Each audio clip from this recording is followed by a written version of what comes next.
Chapter 1: The Broadcast That Should Never Have Aired. No One in Music. The Senate Chamber of the Velkron Hegemony expected the declaration to become famous. At the time it was meant to be one more clean little performance in a civilization built on polished arrogance, a sharp piece of political theater designed to stir applause from the inner worlds and distract the outer provinces from shortages, corruption, and the embarrassing failure of 3 recent annexation campaigns. The Velkron were masters of spectacle. Their cities floated above gas giant storms on mirrored platforms, their diplomats dressed in layered metallic silk that changed color with emotion, and their war ministers spoke of conquest the way chefs spoke of seasoning and art refined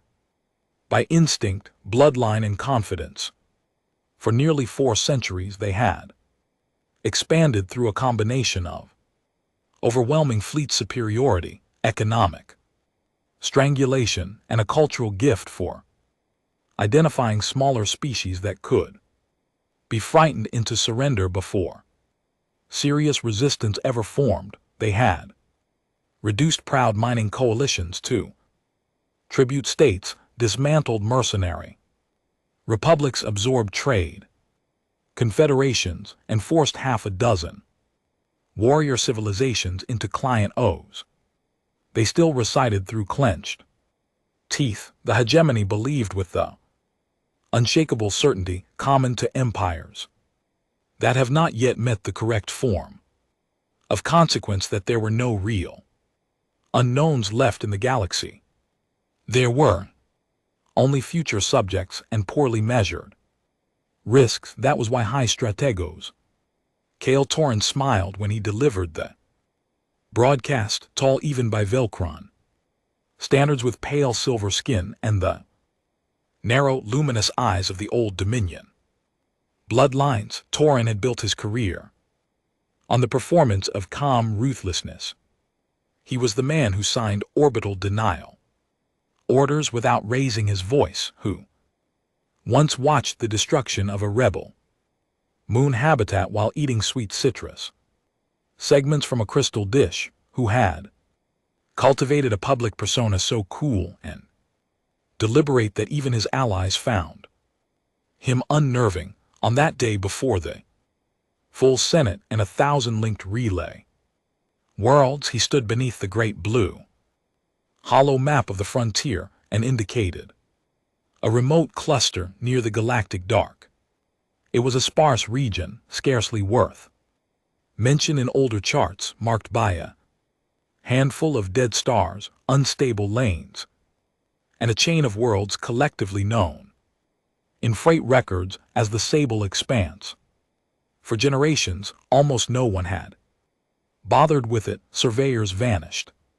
Prospectors filed partial reports and declined to return. Trade routes curved around it out of habit more than law. There were stories, of course. There were always stories in the places maps avoided, but serious powers did not shape policy around stories. They shaped policy around extraction potential, military lanes, and political messaging. Torren had all 3 in mind when he announced that the hegemony would extend security authority over the expanse, seized several disputed relic vaults recently detected beneath its moons, and pacify any irregular indigenous threat profile encountered. During occupation, the chamber applauded.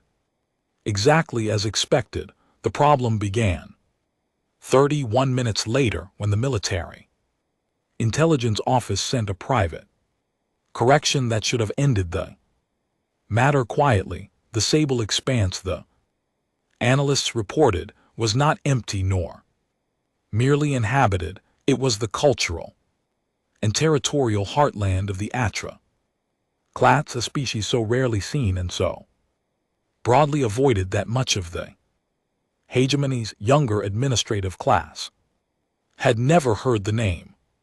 The message included cautionary fragments from archived frontier encounters, extinct pirate fleets found drifting with every living mind aboard surgically destroyed, smuggler enclaves erased in one night, without visible bombardment, testimony from old mercenary logs referring to the quiet blades, the null hunt, and the killer's fear. It also contained a recommended action in unusually blunt language for an intelligence note addressed to a man like Kale Torin: do not proceed, do not provoke, issue navigational correction, and formal apology if public contact has already occurred. Torin, being Torin, reacted exactly the wrong way. He had risen in a civilization that rewarded the appearance of certainty above almost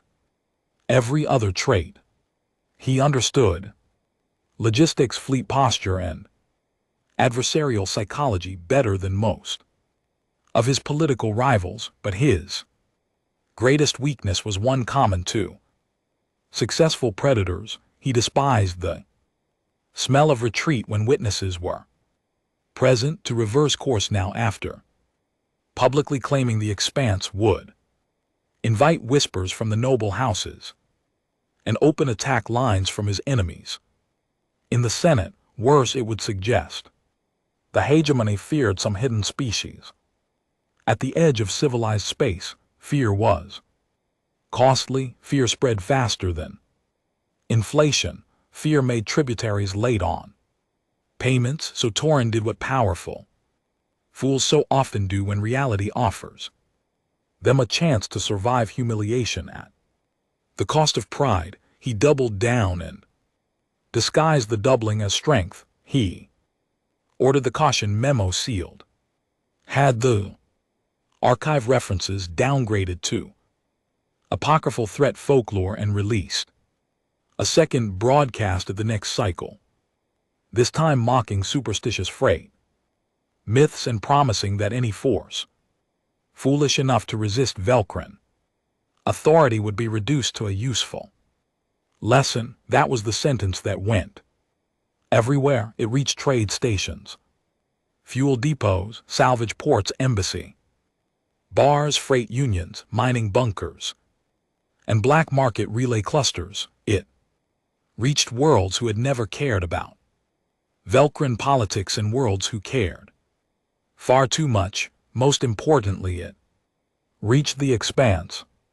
No one could later prove exactly how the Atwraith received the message so quickly, because the Atwraith were old enough and careful enough that proving things about them generally happened only in retrospect, usually after bloodshed. What was known was this: 18 hours after Torin's second broadcast, a single object entered the outer defense perimeter of Velcron Fortress Ring 7 without triggering any alarm until it was already there. It did not decloak, it did not fire, it simply appeared in the middle of a military exclusion zone, like a sentence becoming visible in the air. The object was small, coffin-shaped, matte black, with no visible drive wash, no transponder, and no recognizable docking interface.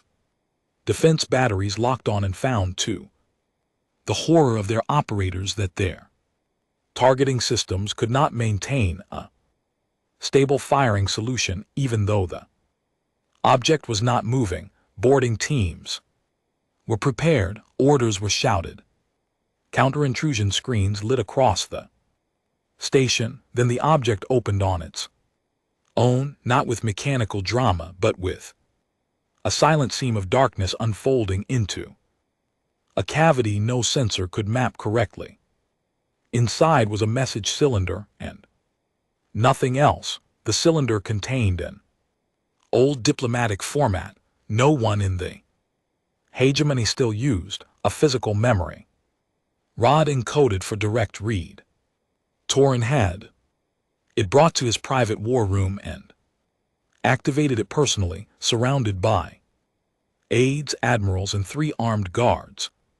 who were dead 6 minutes later for reasons no one in the room ever fully explained. The message displayed no face, no species image, no decorative seal, only text and voice. The voice spoke in immaculate Velcrin court diction, though later linguists would insist something about its timing was wrong, as if the speaker had learned the language from records of executions and legal verdicts rather than ordinary conversation. The statement was short.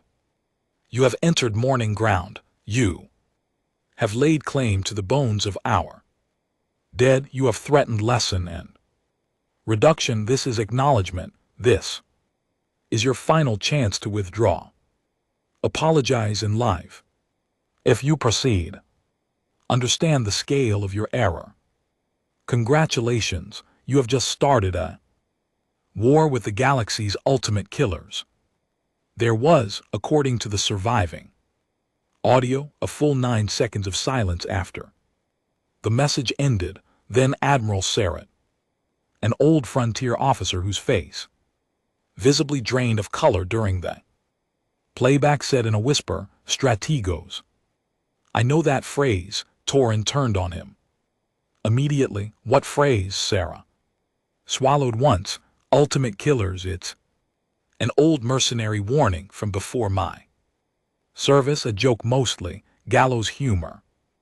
The kind people use when they mean they'd rather mutiny than take the contract. Torin stared. And what did it mean? Sarah looked at the dark memory rod on the table as if it might still be watching him. It meant you attacked the Atru, and now everyone on your side dies in ways that spread stories. That was the moment the hegemony still could have survived the thing it had begun. Torin had a private channel open to half the frontier. He could have apologized, blamed translators, denounced unauthorized survey aggression, withdrawn the fleet, and spent the next decade privately murdering anyone who mocked him for it. Instead, in the bright sterile war room aboard the command spire, with his aides pretending not to shake and his veteran admiral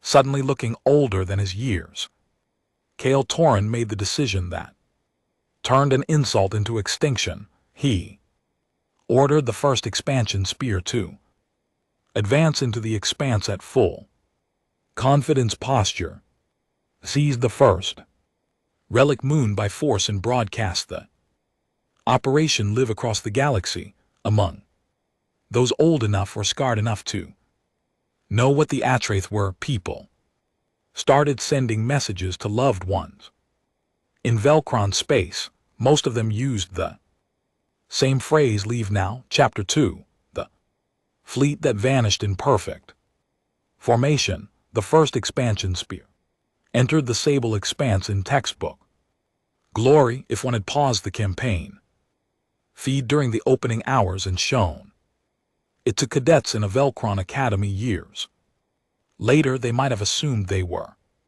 looking at the last healthy moment before a civilization lost its right to call itself realistic. 32 capital vessels advanced in staggered spear formation, screened by destroyer lattices and drone veils, their hulls gleaming cold white against the dark scatter of the expanse's dust clouds. Behind them came troop carriers, relic recovery barges, signal cruisers, fabrication tenders, hospital spines, and fuel skeletons stretching a supply tail longer than most lesser species. Entire navies. The broadcast commentators handpicked by Torin's office spoke with delighted contempt about the removal of frontier superstition and the opening of a neglected region to lawful order. Dramatic overlays identified target objects: Moon Archive, Thadar Rivet, Ridge Grave, Sector 3. The name should have been warnings. The commentators treated them as branding opportunities. To be fair, the opening military scans supported Velcro arrogance. They found almost nothing. No visible fleets, no defense buoys, no mine bands, no distress traffic, no coded challenge. The first moon, a gray-black sphere, wrapped in frozen dust and crater. Shadow showed ancient surface. Structures half buried beneath centuries of debris, but no thermal signatures. Above, minimal geological noise.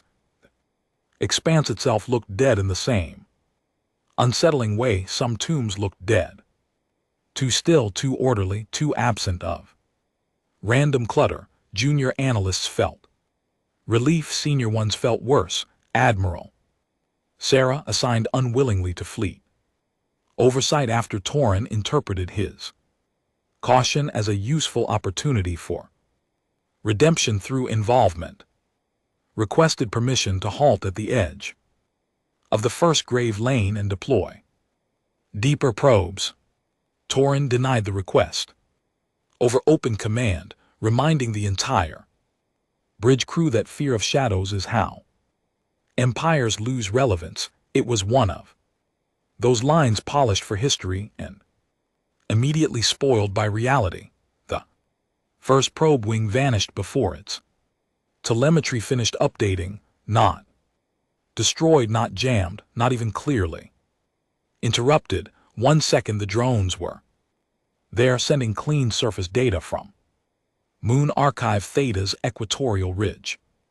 The next second, every feed froze on a different frame, each one showing the same impossible detail in a new position, a dark humanoid silhouette, standing just at the edge of sensor clarity, as if it had stepped into the data instead of the landscape. Then all 64 probes went dead at once. Fleet software flagged it as a synchronized systems loss.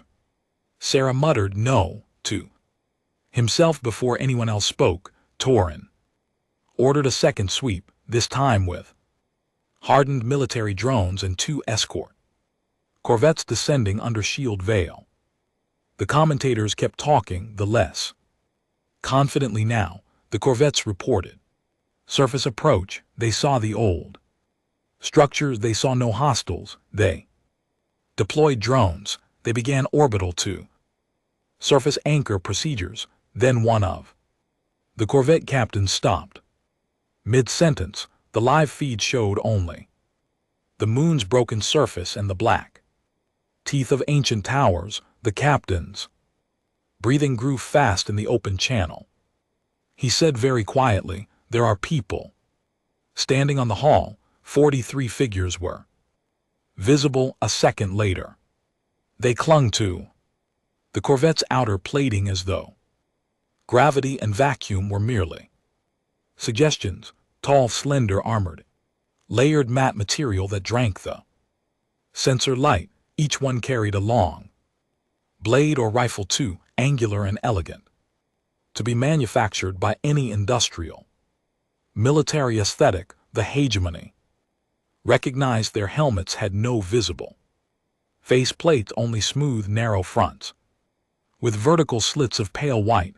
They had not approached on drives. They had not launched from the surface. They were simply there, attached to the ship in perfect stillness, like something the universe had decided to reveal only after the audience was seated. One lifted a hand and pressed it flat against the external camera dome. The feed cut. Panic moved through the spear, not as screaming, but as the collapse of assumption. Targeting officers began calling for broad-spectrum fire authorization. Tactical AIs through contradictory threat profiles. Internal chatter spiked as crews on nearby vessels reported sensor ghosts moving through blind spots, shapes where nothing should have been, heat traces without bodies, bodies without emissions, and impossible transits across vacuum gaps too fast for unaided movement. Torin, furious now, ordered the Corvettes escort batteries to fire on their own holes if necessary. They complied. The first corvette detonated from within before the order finished. Relaying, the second went dark and drifted with every transponder still technically live, though the voices aboard it all stopped.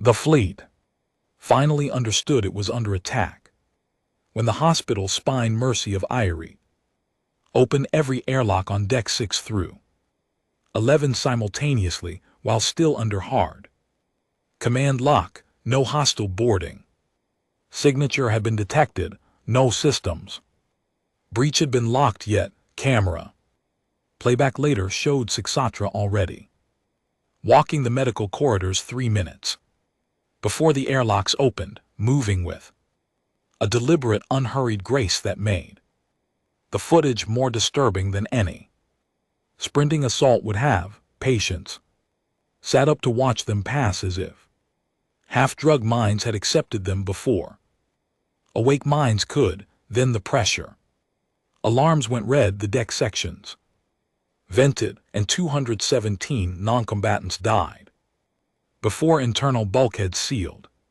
The Atwraith were gone by the time security teams arrived, though one nurse survived long enough to report that one of the armored figures had paused beside her station and said in flawless trade, "Your king was warned." That phrase began appearing everywhere. It echoed across breach compartments, on dead screens, in corrupted maintenance logs, over internal comm bursts that overrode encryption for exactly long enough to deliver it, then vanish. Your king was warned. No boasting, no manifesto, no word chant, just the sentence and the result. The Atwraith did not fight like any fleet doctrine the Velcron knew.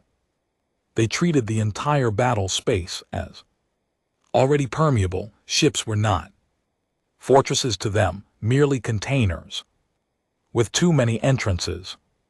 Sensor grids were not barriers, merely habits machines had learned more than once. Captains reported hostile contacts detected inside secure armories before any external threat existed. One destroyer launched its interceptor wing and recovered all 12 craft empty, each cockpit filled with fine gray ash. Another ship's reactor team found every coolant valve manually set to overload by crew members whose biometric tags still showed them alive in other compartments. It was not just assassination, it was epistemic collapse. The Atwraith were destroying the fleet's confidence in cause and effect. Sarah begged Torin to retreat.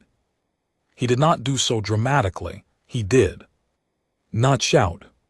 He stood in the command well, amid dead signal boards and flickering damage alerts, and said with the exhausted clarity of a man who knew pride had already killed too many strategos, "This is not a battle line.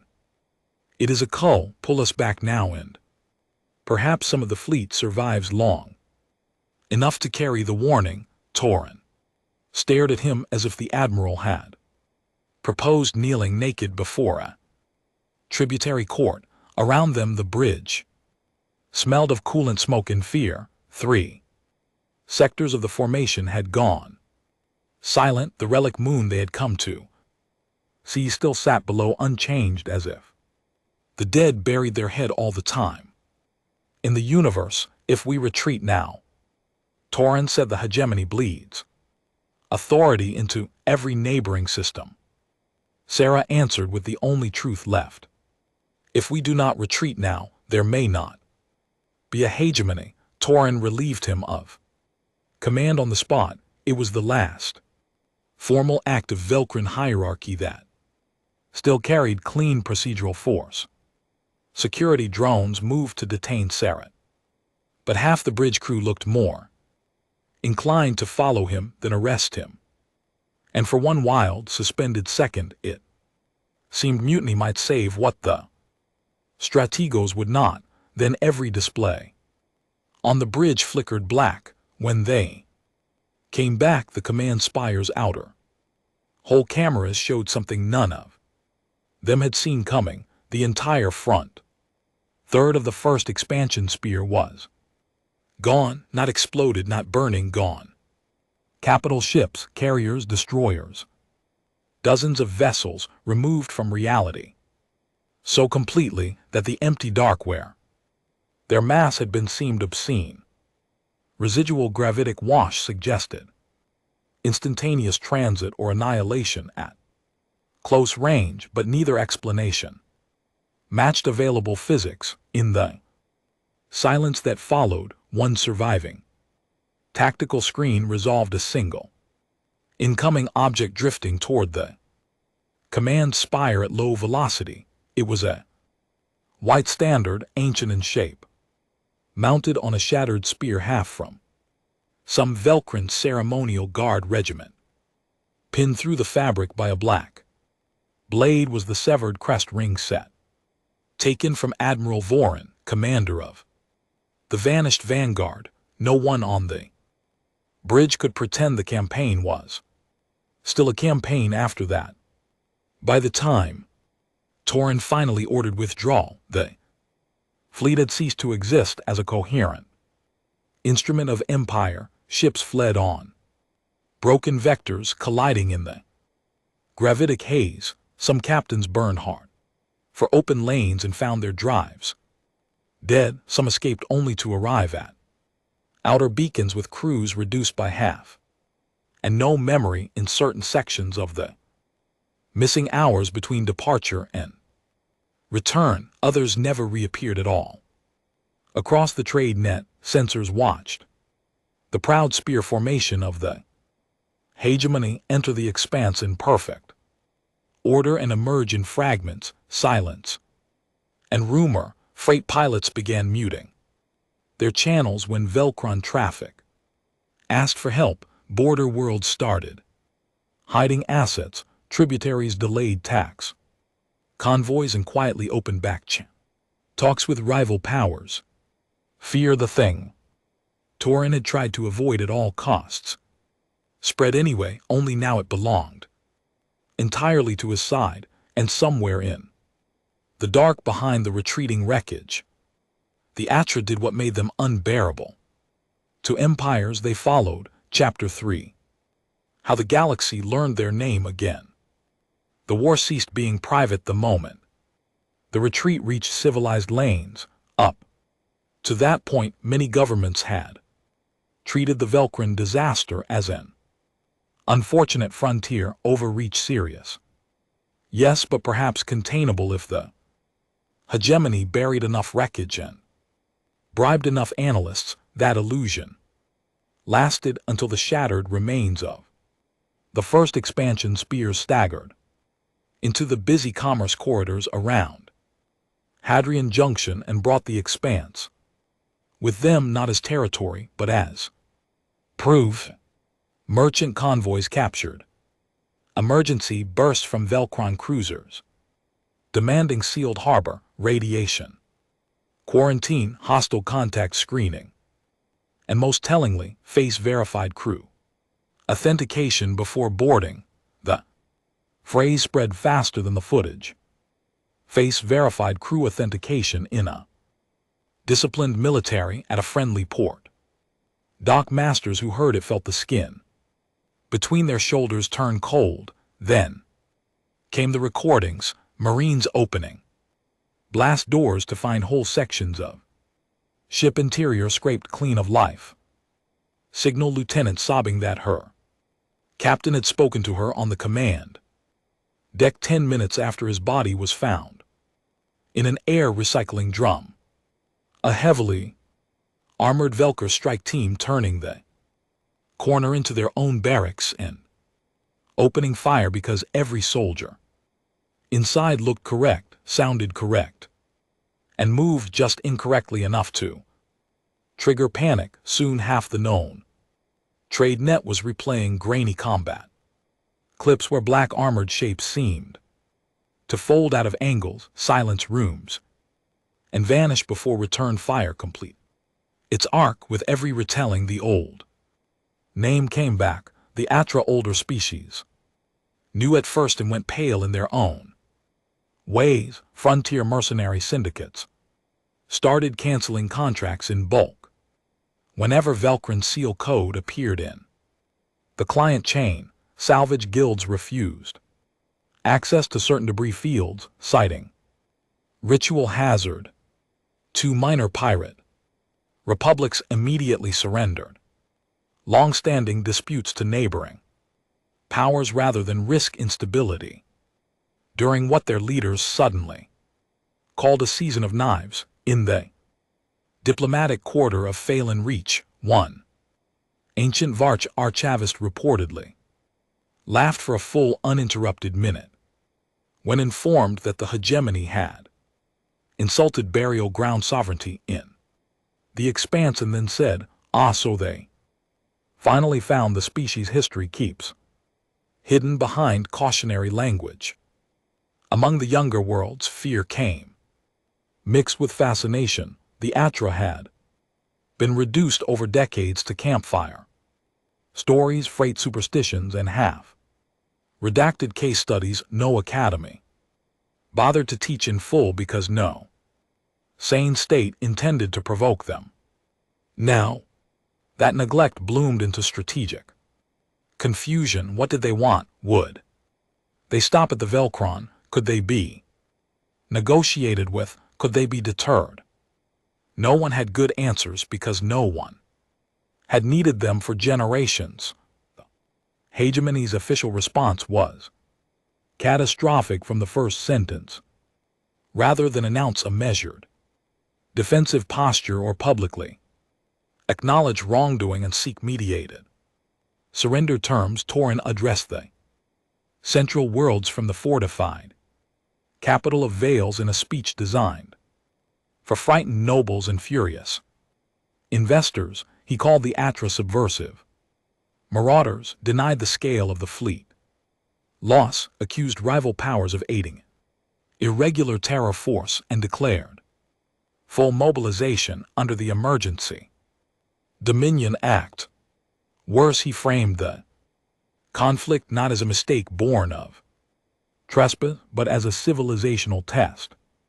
The Velcron, he said, would show the galaxy that no hidden killers, however theatrical, could strike an empire. And live, the speech played terribly outside the core. Tributary worlds heard abandonment under the rhetoric. Frontier governors heard the word mobilization and started moving personal wealth off system. Military families watched the casualty omission and understood correctly that the truth was being buried under pride. Inside the hegemony, fear and anger fused into the most dangerous political fuel of all, wounded supremacy. Meanwhile, the Atra kept killing. They did not launch an invasion in the conventional sense. No grand armadas crossed borders. No planets were glassed from orbit. That would have made the war legible, and legibility would have favored the Velcron's remaining strengths. Instead, the Atwraith treated the hegemony like an organism whose nerves, memory, and confidence could be cut out section by section until its body forgot how to stand. Naval academies lost instructors whose offices were later found sealed from within, each desk marked with the same sentence burned into the surface. Mourning was ignored. Tax vaults on 3 aristocratic moons opened all at once. Invented bare bond archives into public networks, triggering economic panic. A governor famous for advocating exemplary reprisals against expanse populations was discovered alive, unharmed, and locked inside his own ancestral crypt with every military combination removed from his walls. War factories found precision sabotage deep inside tool assemblies. No inspector recalled authorizing whole garrisons Went weeks without direct attack yet. Collapsed into mutiny because no one could prove the officers giving orders were truly themselves. The Atra were not simply cutting arteries, they were teaching the hegemony that certainty had become a luxury item. The first true counteroffensive Torin launched against them fared even worse than the Expanse campaign. He assembled the Iron Null group, pulling hardened legions from internal security sectors and placing them under General Hay, one of the few commanders still respected across the fleet. Have was not a fool.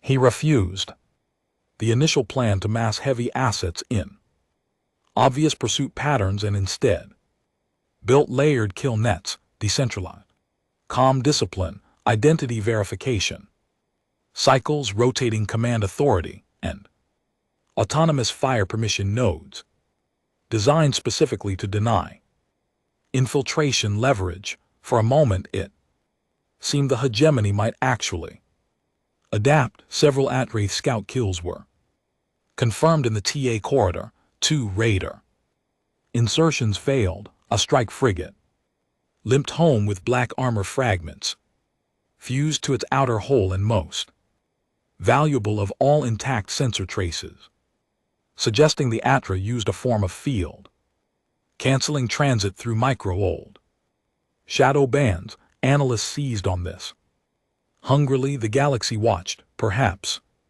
people said the killers were not supernatural after all. Perhaps they could be modeled, countered, dragged back into the realm of solvable threat.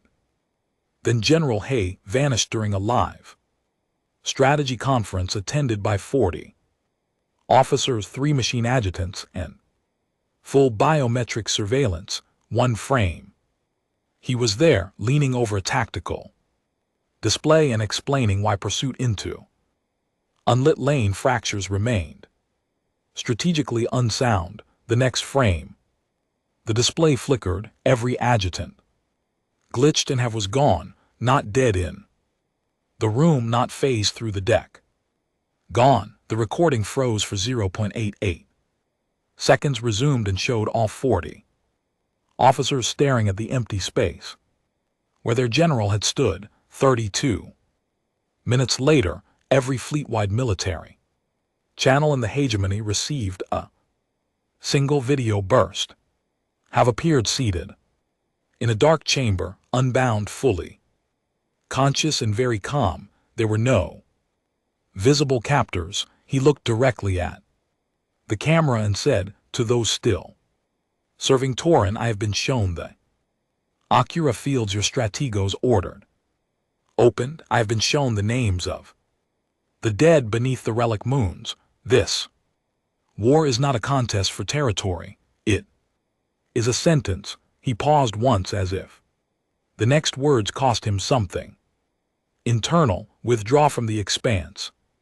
Remove Torin live. Then the feed cut, and Have was never seen again. At that point, neighboring powers stopped pretending neutrality would insulate them from the consequences of Velcrin collapse. The Karzafathi Dominion sealed 2 border corridors and announced no alliance, aid, or asylum would be extended to any Velcrin vessel carrying undeclared military intelligence. The merchant republics of Kur imposed emergency transit search charges on hegemony goods. The Asari Free Canton openly began funding secession movements in Velcrin tributary systems on the theory that no empire under a trace correction could project force reliably enough to stop them. Even minor species took advantage. Mining guilds renegotiated contracts, client worlds delayed tribute, privateers descended on isolated hegemony depots with the cheerful pragmatism of sharks scenting blood. The galaxy, in short, behaved exactly as the strong always accused others of behaving. It respected weakness once weakness had become Undeniable, still Torin refused the one path that might have preserved a fraction of the state. The Senate begged for temporary abdication of war authority. Noble houses plotted quietly. Admirals sent feelers to foreign intermediaries asking whether an apology on behalf of elements within the hegemony might be recognized if properly phrased. Torin answered by consolidating command, arresting 3 senators for defeatism, and creating the Office of Species Purity Defense, a title so transparently panicked that even hardened loyalists winced. Publicly, he vowed to drag the Atra into open battle and break them before they assembled Galaxy. Privately, he moved into a fortified palace bunker and tripled internal guard identity checks. The move leaked within a day because, under a trace pressure, nothing hidden stayed hidden for long. It was then that the old joke changed. At first, smugglers and mercenaries had said, "Congratulations, you started a war with the Galaxy's ultimate killers," as a grim punchline attached to the Velcron situation. But as weeks passed and the death toll climbed and the hegemony's once ridiculous confidence curdled into bunker paranoia, the phrase transformed from mockery into warning addressed to anyone tempted to learn the same lesson. Personally, parents told ambitious young officers never to speak lightly of burial worlds. Frank captains added, "Don't be the next congratulations too." Route briefings through disputed sectors. Diplomats began asking in dead seriousness whether any archive references to a trace warning zones existed near their own borders. A whole civilization's collapse had become the Galaxy's cautionary proverb. The Atrath, for their part, remained almost completely silent in the public sphere. They issued no manifesto. They claimed no grand ideological purpose. Their war message remained exactly what it had been from the beginning. You were warned, you trespassed on our dead. Now consequence walks. It was unnervingly finite. They were not conquerors. They were not even, in the usual sense, expansionists. They were a species with a memory culture so deep and a retaliatory ethics so absolute that violating their mourning grounds awakened something the rest of the Galaxy had hoped was only legend. Torin had not started a war for power. He had activated an old machine built out of grief, patience, and skill refined in darkness, and that machine was now moving toward his capital. Chapter 4. What remained of the hegemony? The fall of Vase Solace did not begin with bombardment. It began with the capital waking one morning to find every memorial spire in the city draped black. No censorate detected atmospheric incursions. No sabotage teams had breached the perimeter. Yet every tower dedicated to Velcron victories, every polished monument to imperial greatness, every plaza obelisk carved with the names of conquered worlds had been wrapped overnight in strips of matte fabric tied in old mourning knots from a culture the hegemony had mocked as freight superstition. Citizens poured into the avenues beneath the silver dawn and looked up at their own architecture, transformed into funeral markers. Security forces cut some of the fabric down. More appeared by noon. Palace communications denounced psychological trespass operations, but the phrase sounded thin even before the public. Feeds were interrupted. At midday, every city screen, private panel, transit display, and household assistant in Vase Solace overrode simultaneously. The image shown was not gore, not threat, not military footage. It was a star map of the sable expanse with the occuary. Moons highlighted, followed by a list of names, thousands upon thousands of them. Translated into Velcran script, the dead, the buried, the ones beneath the relic sites Tauren had tried to seize for prestige and extraction. At the bottom of the screen appeared a final line: "You built monuments to conquest, we offer you one day to remember what monuments are for." Riots began before dusk, not anti-Traith riots, anti-Torrent riots. Families of the missing from the first expansion spear broke through police lines demanding real casualty lists. Senators fled secure compounds as mobs pounded transport gates. 3 noble houses announced temporary protective autonomies, which was simply aristocratic language for hedging bets during imminent state failure. In the military sectors, officers who had spent months pretending public morale remained salvageable now watched conscripts refused deployment orders unless their commanders swore under biometric oath that no one would be sent toward the expanse again. Even then, few believe them. The hegemony had reached the stage every empire believes can happen only to others, the stage where internal collapse begins to outpace external attack. Tauren still could have surrendered. That fact mattered in every later tribunal, because defenders would claim he had been cornered by inevitability, that by the end he commanded only fragments and rage. It was true he had few good options left. It was not true he had none.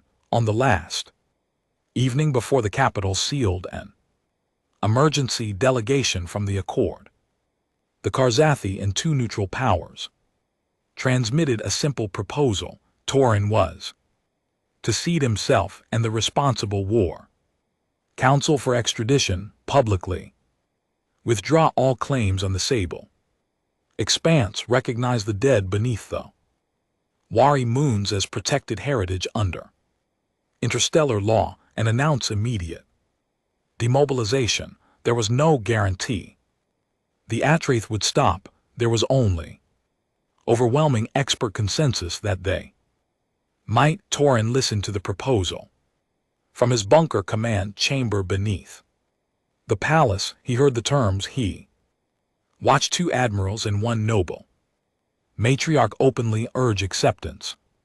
Then he looked at the map of his capital, at the spreading disturbances, at the shrinking loyal sectors, and made one final catastrophic choice. He ordered emergency fleet reserves to fire on their own upper atmosphere if unauthorized craft entered. He authorized citywide martial suppression, and in a final act of imperial lunacy, he recorded a speech promising that Ve Salis would become the grave in which the myth of the Atra dies. The speech never finished broadcasting. At 1914 local capital time, the palace bunker lost all light.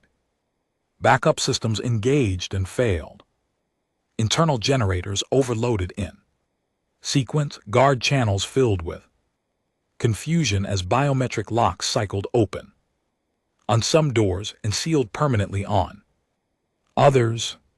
The private tactical room where Tauren and his remaining loyal staff sheltered went dark for 11 seconds when emergency crimson returned. 5 guards were dead, their armor opened at the throat so neatly the blood seemed almost embarrassed to appear. 1 aide had vanished entirely. Tauren himself was alive, dragged half out of his command chair with a black blade resting under his jaw. The figure holding him was slimmer than the story suggested, almost graceful, armored in layered darkness that seemed to absorb even the alarm light. Around the room stood 7 more Atra, silent and perfectly still, as if they had been waiting there all along.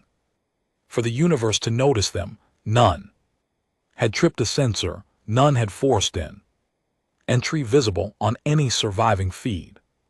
Torin, to his credit, or perhaps his doom, did not beg immediately. He tried. Bluster first, he demanded to know how they had penetrated the bunker. He declared himself sovereign authority.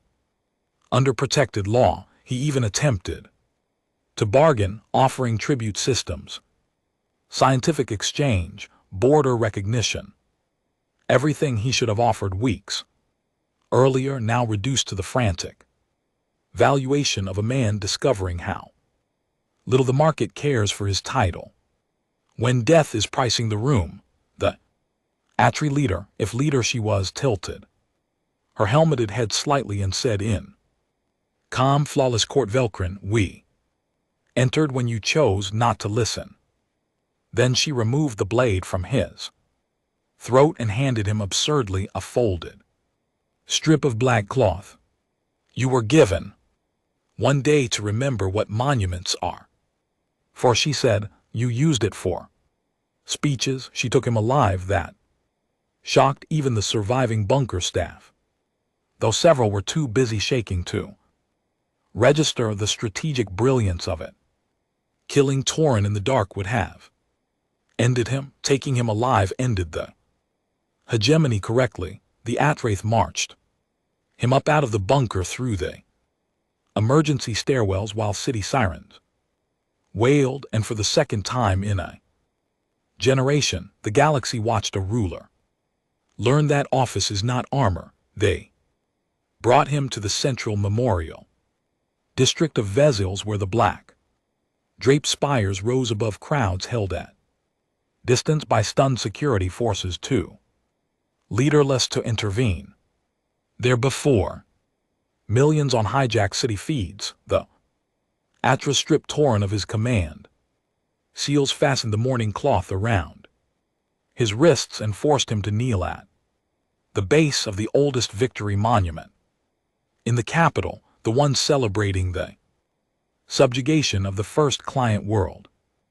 Absorbed by Velcrin arms, one of the Atra then spoke to the cameras in a voice as calm as winter water. "Your strategos was warned. He desecrated our dead, murdered under flag, and fed your children empire as though it were inheritance instead of appetite. We do not claim your world. We do not want your throne. We return your war to the hands that made it." Then they left him there. No dramatic execution, no city burning, no annihilation campaign.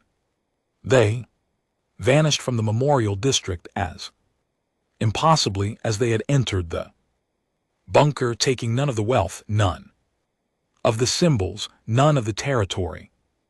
Their war had never been about possession, it had been correction. Torin remained kneeling in the dust and black cloth until the first citizens crossed the square barriers and came close enough to see that the most feared man in their empire had been reduced not by bombardment but by accountability. Some shouted, some spat, some wept. One old veteran of the frontier campaigns simply looked down at him and said, "You arrogant fool," with a weariness deeper than rage. The Senate removed him before dawn. What followed was not clean. Empires do not dissolve tidily just because their architects fall in public. The hegemony fractured into protectorates, breakaway houses, provisional councils, and opportunistic civil conflicts. Tributary species broke free where they could. The Accord imposed emergency oversight on certain fleet zones. The Karzafathi, with uncharacteristic restraint, declined to seize border prizes, having apparently concluded that profiting too visibly from the disaster might tempt a moral symmetry. They suddenly preferred not to test. Reconstruction commissions spent years tracing the dead from the expanse incursion and the retaliatory call that followed. Our law was rewritten across Half the galaxy, mourning ground. Protections once niche legal curiosities became the most aggressively enforced. Heritage statutes in known space. Freightmes added mandatory instruction on the Atraclades not as myth but as precedent, and everywhere on worlds that had once laughed at the phrase, people remembered the warning exactly as it had first been delivered. Congratulations. You just started a war with the galaxies. Ultimate killers. It survived because it was funny only until you understood it. After that it became something else, a summary of civilizational stupidity. Proverb about pride, an obituary disguised as a joke. In time the line entered diplomatic language in softer forms. Analysts used it when explaining escalation risk to overeager ministers. Admirals muttered it over drinks when politicians grew theatrical about small corrective operations. Parents on frontier worlds used it to teach children not to disturb marked graves, no matter how rich the ruins beneath might look. The sentence outlived Kale. Tauren outlived the hegemony in its old form, outlived even some of the systems that had once cheered his broadcasts. As for the Atra, they returned to the sable expanse and the morning worlds as soon as the correction was complete. No conquests, no embassies, no effort to leverage fear into tribute. They had never wanted empire, they wanted memory left unviolated. That perhaps was what made them so terrifying. They killed with the focus of a species that had no interest in excuses, territory, or applause. Once their dead were avenged and their warning restored to law, they simply stepped back into the dark. And the galaxy, wiser by several million graves, made sure it never forgot.